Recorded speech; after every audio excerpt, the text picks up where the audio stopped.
जुर्म की दुनिया इतनी बड़ी और गहरी हो चुकी है कि कई बार कानून के लंबे हाथ भी अपराधी को पकड़ने में नाकाम साबित हो जाते हैं। और इसके पीछे की वजह यह है कि कई बार शातिर अपराधी जुर्म को इतनी सफाई से अंजाम देता है कि पुलिस के हाथों आसानी से कोई सुराग नहीं लगता। अगर आपने क्राइम थ्रिलर फिल्म दृश्यम देखी है, तो इस रियल क्राइम को दृश्यम रिटर्न कह सकते हैं।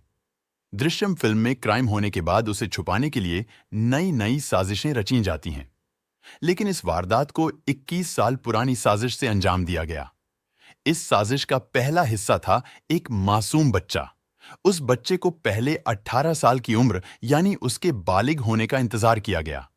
फिर लगातार 4 सालों तक उसके नाम पर अलग अलग इंश्योरेंस कराए गए। वही लड़का जब 22 साल का हो गया, तभी अचानक उसकी मौत हो जाती है। वो एक कार एक्सीडेंट में मरा था, इसलिए उसके मौत के बदले बीमा के करीब 95 लाख रुपए क्लेम किए जाते हैं।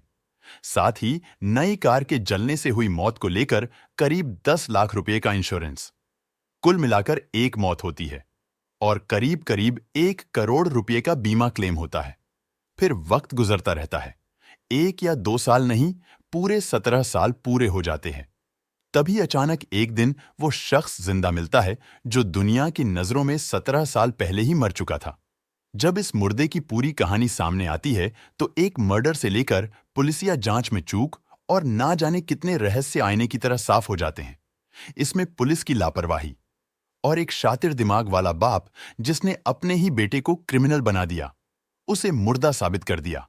लेकिन अब वही जिंदा सामने आकर उसी बाप के लिए मुसीबत बन गया। अब जैसे जैसे इस केस की परतें खुलती हैं, तो और उसे आप जानेंगे तो फिल्म दृश्यम को भी भूल जाएंगे। आखिर क्या है ये क्राइम की कहानी? क्यों पुलिस 17 साल तक उस जिंदा इंसान को मुर्दा समझती रही? कैसे एक मुर्दा इंसान की कीमत 1 करोड़ रुपए से ज्यादा हो गई?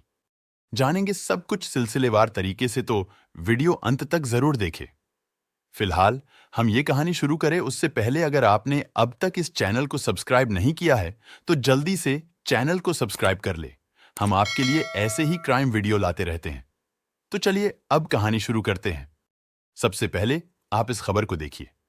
तारीख 1 अगस्त साल 2016। जगह आगरा लाल किला के पास, थाना आगरा का रकाबगंज। पुलिस को जानकारी मिली कि एक कार किसी बिजली के खंभे से टकरा गई है।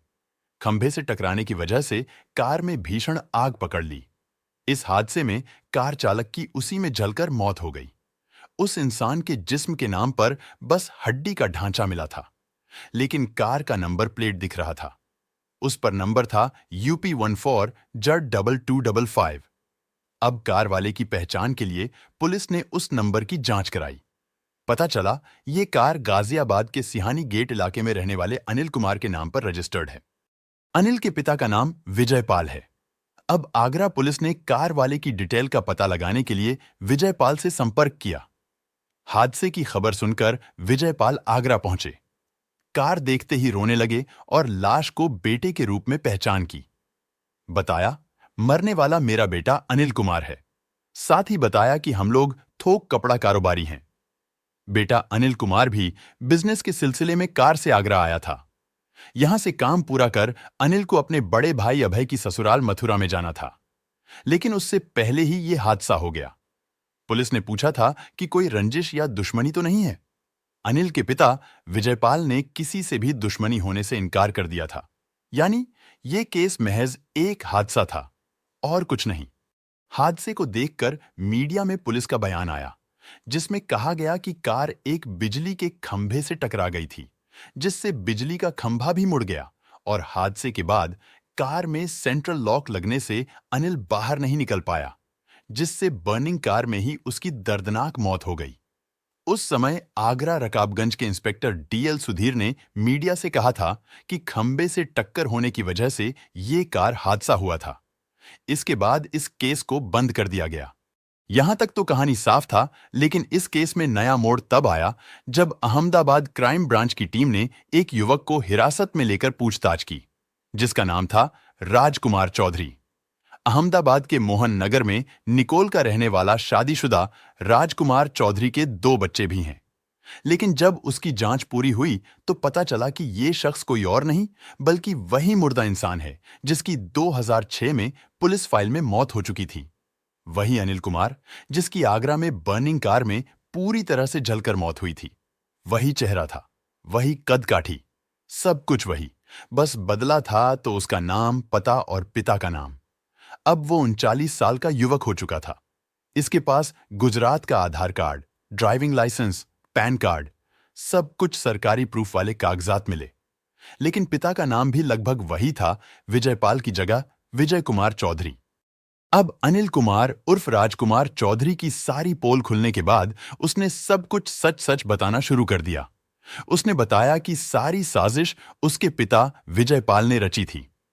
ये सब कुछ इंश्योरेंस के जरिए करीब करीब 1 करोड़ रुपए कमाने के लालच में सब कुछ किया गया था। लेकिन बर्निंग कार में किसकी मौत हुई, इस सवाल पर उसने बताया कि वो एक भिखारी था।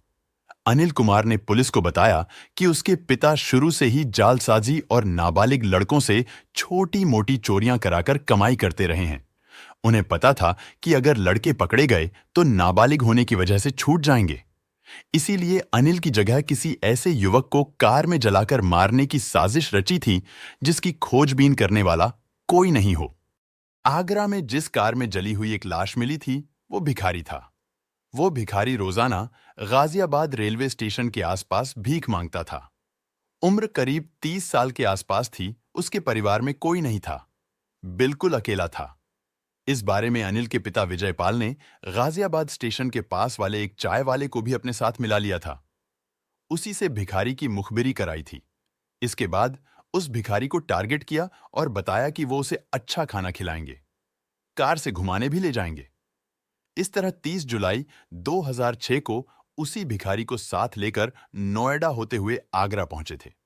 साथ में अनिल, उसका पिता विजयपाल दोनों थे। आगरा में काफी घूमने के बाद इन्हें रकाबगंज एरिया में एक सुनसान जगह पर मुड़ा हुआ बिजली का खंभा दिखा था। इसलिए इन लोगों ने उसे ही सबसे सही जगह चुना। इसके बाद भिखारी को साथ लेकर कहीं दूर गए और उसे खाने में नींद की दर्जनों गोलियां मिलाकर खिला दिया था। जब भिखारी बेहोशी की हालत में आ गया तब उसे कार में लेकर अंधेरा होते ही उसी जगह पर ले गए। मौका देखते ही कार को फिर से उसी खंभे से टक्कर कराई। इसके बाद उस कार में पेट्रोल लगाकर आग लगा दी थी। कार के अंदर भिखारी ड्राइविंग सीट पर बैठा हुआ था और बाकी लोग बाहर थे। कुछ देर बाद ही कार पूरी तरह से जल गई। उसमें मौजूद वो भिखारी तो आया था भूख मिटाने, लेकिन वो मौत के आगोश में जा चुका था। इस हादसे को अंजाम देकर बाप बेटे तुरंत निकल चुके थे। बेटा सीधे गुजरात के लिए निकल चुका था। पिता अपने मूल गांव ग्रेटर नोएडा पहुंच गए। इधर पुलिस ने जांच करते हुए जब कार का नंबर निकालकर उसके पिता से संपर्क किया तो उसने अपने बेटे की तुरंत पहचान कर ली थी। इस तरह एक भिखारी की हत्या कर इन बाप बेटे ने अनिल को मरा हुआ साबित कर दिया। अब इसके बाद अनिल कुमार उर्फ राजकुमार चौधरी के कबूलनामे के बाद उसके पिता और भाई को पकड़ने के लिए अहमदाबाद क्राइम ब्रांच की टीम जांच करते हुए पिछले दिनों ग्रेटर नोएडा के पारसौल गांव पहुंची तो पता चला कि अनिल का पिता विजयपाल और उसका भाई दोनों फरार हैं। लेकिन घर की तलाशी में एक फाइल मिली। उस फाइल पर लिखा था अनिल केस से जुड़े कागजात। अब उस फाइल को देखा गया तो पता चला कि जिस साजिश का पता पुलिस लगा रही है असल में पिछले 21 साल से रची जा रही थी। उस फाइल में अनिल केस से जुड़े सभी कागजात मिले। इसमें पता चला कि अनिल जैसे ही 18 साल का हुआ था तब उसके पिता विजयपाल ने LIC से जुड़ी पॉलिसी लेनी शुरू की। अनिल के नाम पर अगले 1 साल में कुल 4 पॉलिसी ली गईं, जिसमें पिता विजयपाल को ही नॉमिनी बनाया गया। ये पॉलिसी 20 लाख की थी, लेकिन इसमें यह नियम था कि अगर एक्सीडेंटल डेथ हुई तो 4 गुना ज्यादा बीमे की राशि मिलेगी। यानी 20 लाख रुपए का बीमा है तो 80 लाख रुपए मिलेंगे। अब इस साजिश को रियल बनाना था, इसलिए ये लोग 4 साल तक उस इंश्योरेंस का प्रीमियम भरते रहे। ये ऐसी पॉलिसी थी जिसमें 1 साल का प्रीमियम करीब 85,000 रुपये आ रहा था। लेकिन इन्हें पता था कि 4 से 5 लाख रुपए प्रीमियम में दे भी देंगे तो आखिर में कई गुना ज्यादा पैसे मिल जाएंगे। इसके बाद जुलाई 2006 में हुए हादसे से कुछ महीने पहले ही एक नई कार भी खरीदी थी। उस कार का भी बीमा कराया था, जिसमें किसी की जान जाने पर 10 लाख रुपए तक का मुआवजा मिल सकता था। साल 2002 से शुरू हुई प्लानिंग को जुलाई 2006 में अंजाम दिया गया और कुल मिलाकर करीब 1 करोड़ 5 लाख रुपए इन लोगों ने इस साजिश से कमाने की प्लानिंग कर डाली थी। पुलिस हैरान थी कि कैसे बाप बेटों ने मिलकर इतनी बड़ी साजिश रची और उसके बाद कभी एक दूसरे के संपर्क में नहीं आए। इसकी पड़ताल करने पर पता चला कि असल में ये पहले से ही साजिश का हिस्सा था कि आगरा में कार जलाए जाने के बाद कभी भी सीधे बात नहीं करेंगे। शुरुआत में कई साल तक एक दूसरे से संपर्क में नहीं आए। फिर कभी बात की तो अनिल ने ही पीसीओ बूथ से अपने पिता और भाई को फोन किया। कई साल गुजरने के बाद कभी मिलना भी हुआ तो अनिल सूरत या फिर दिल्ली के आसपास किसी रेलवे स्टेशन के पास आकर मिल जाता था। इस दौरान कभी इन लोगों ने एक दूसरे को मैसेज भी नहीं किया। इस तरह किसी को शक भी नहीं हुआ। यह बेहद हैरानी वाली बात है कि जिस 17 साल पुराने केस की जांच का खुलासा करने को लेकर अहमदाबाद पुलिस की वाहवाही हो रही है, वो जानकारी 1 साल पहले ही 2022 में नोएडा पुलिस को भी दी गई थी। असल में अनिल के पिता विजयपाल पर आरोप है कि उसने अपने परिवार में भी जमीन को लेकर बड़ा फर्जीवाड़ा किया है, जिसे लेकर जब उसके परिवार के लोग उसकी पड़ताल करने लगे तो उन्हें 2006 में आगरा में हुए उस हादसे के फर्जी होने का पता चल गया। ये भी पता चल गया कि लाखों रुपए का बीमा पाने के लिए इन लोगों ने एक भिखारी को जलाकर मार डाला और उस समय से ही अनिल गुजरात भागकर नाम बदलकर रहने लगा है।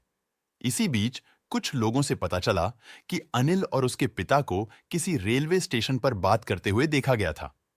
इसी के बाद इन्हें शक हुआ तो पता चला कि वाकई में अनिल जिंदा है और फर्जीवाड़ा करके बीमे के पैसे लिए जा रहे हैं। इसलिए प्रॉपर्टी विवाद के बाद अनिल के चाचा ने ही अनिल से जुड़ी जानकारी साल 2022 में ही सबसे पहले नोएडा पुलिस और फिर सीएम कार्यालय में दी थी। लेकिन नोएडा पुलिस मामले को गंभीरता से नहीं लेती है, जिसके बाद ये जानकारी अहमदाबाद पुलिस को दी जाती है। फिलहाल अनिल, उसके पिता और भाई तीनों पुलिस की गिरफ्त में हैं और 17 साल पहले आगरा में भिखारी को कार में जलाकर मारने के संबंध में अब मर्डर की एफआईआर दर्ज कर ली गई है। इस बारे में अहमदाबाद क्राइम ब्रांच पुलिस ने बताया कि टीम ने पूरी रिपोर्ट तैयार कर ली है। वहीं इस बारे में आगरा रकाबगंज एरिया की एसीपी सदर अर्चना सिंह ने बताया कि साल 2006 में हुई घटना के संबंध में अगर अहमदाबाद पुलिस की रिपोर्ट मिलती है और बीमा कंपनी की तरफ से कोई शिकायत मिलती है तो संबंधित धाराओं में एफआईआर की जाएगी। एसीपी अर्चना सिंह ने बताया कि इस केस की गंभीरता से जांच की जा रही है। अगर आपको हमारी मेहनत पसंद आई हो तो लाइक करते हुए शेयर जरूर करें और चैनल पर नए हैं तो सब्सक्राइब कर ले। हम आपके लिए ऐसे ही वीडियो लाते रहते हैं। आज के लिए इतना ही। मिलते हैं एक और नए क्राइम वीडियो के साथ। धन्यवाद।